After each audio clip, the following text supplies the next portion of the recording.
എരുമേലിയിൽ തീർത്ഥാടക വാഹനം നിയന്ത്രണം വിട്ടുമറിഞ്ഞു. അപകടത്തിൽ നിരവധി പേർക്ക് പരിക്കേറ്റിട്ടുണ്ട്. സനോജ് ഉണ്ട് കൂടുതൽ വിശദാംശങ്ങളുമായി. സനോജ്, എപ്പോഴാണ് അപകടം സംഭവിച്ചത്? എന്താണ് ഉണ്ടായത്? എന്താണ് ഇപ്പോഴത്തെ സാഹചര്യം?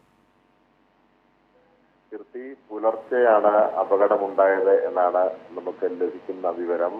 എരുമേലി സ്വകാര്യ വ്യക്തിയുടെ ഒരു പാർക്കിംഗ് കേന്ദ്രമുണ്ട്. എരുമേലി വലിയമ്പലത്തിലും പോലീസ് സ്റ്റേഷൻ സമീപത്താണ് ഈ പാർക്കിംഗ് കേന്ദ്രം. ആ പാർക്കിംഗ് കേന്ദ്രത്തിൽ പാർക്ക് ചെയ്യുകയായിരുന്ന തമിഴ്നാട് സ്വദേശികൾ സഞ്ചരിച്ച ടൂറിസ്റ്റ് ബസ് അതിന്റെ എയർ ബ്രേക്ക് നഷ്ടപ്പെട്ടതിനെ തുടർന്ന് നിയന്ത്രണം വിട്ട് എരുമേലി റാന്നി റോഡ് ക്രോസ് ചെയ്ത് വലിയ റൂട്ടിലേക്ക്, അതായത് എരുമേലി വലിയമ്പലത്തിന് സമീപമുള്ള റൂട്ടിലേക്ക് മറിയുകയായിരുന്നു. ഈ അപകടം സംഭവിക്കുമ്പോൾ ബസ്സിനുള്ളിൽ 12 പേരാണ് ഉണ്ടായിരുന്നത്.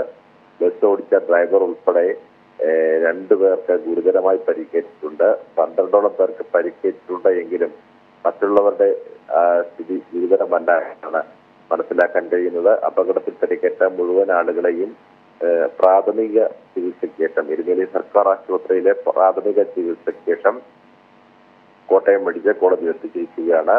എന്തായാലും വലിയൊരു അപകടമാണ് സംഭവിച്ചത് എങ്കിലും അത് വലിയ പ്രശ്നങ്ങൾ ഉണ്ടായില്ല എന്നുള്ളതാണ് ഏറെ ആശ്വാസകരമായ കാര്യം. കാരണം നിരവധി തീർത്ഥാടകർ ഉള്ള സമയമാണ് എരുമേലി എന്ന് പറയുന്നത്. പ്രത്യേകിച്ച് കഴിഞ്ഞ കുറച്ച് ദിവസങ്ങളായി വലിയ തോതിലുള്ള തീർത്ഥാടക പ്രവാഹമാണ്. അതിൻ്റെതായ തിരക്ക് എരുമേലിയിലുമുണ്ട്. ഇതിനിടയിലാണ് പാർക്കിംഗ് കേന്ദ്രത്തിൽ പാർക്ക് ചെയ്തിരുന്ന ബസ് ബ്രേക്ക് നഷ്ടപ്പെട്ട് റോഡ് ക്രോസ് ചെയ്തത്. ഈ സമയത്ത് റോഡിലൂടെ സഞ്ചരിക്കുന്നുണ്ടായിരുന്നെങ്കിലും അവർക്കൊന്നും സംഭവിച്ചില്ല എന്നുള്ളത് ഏറെ ആശ്വാസകരമാണ്.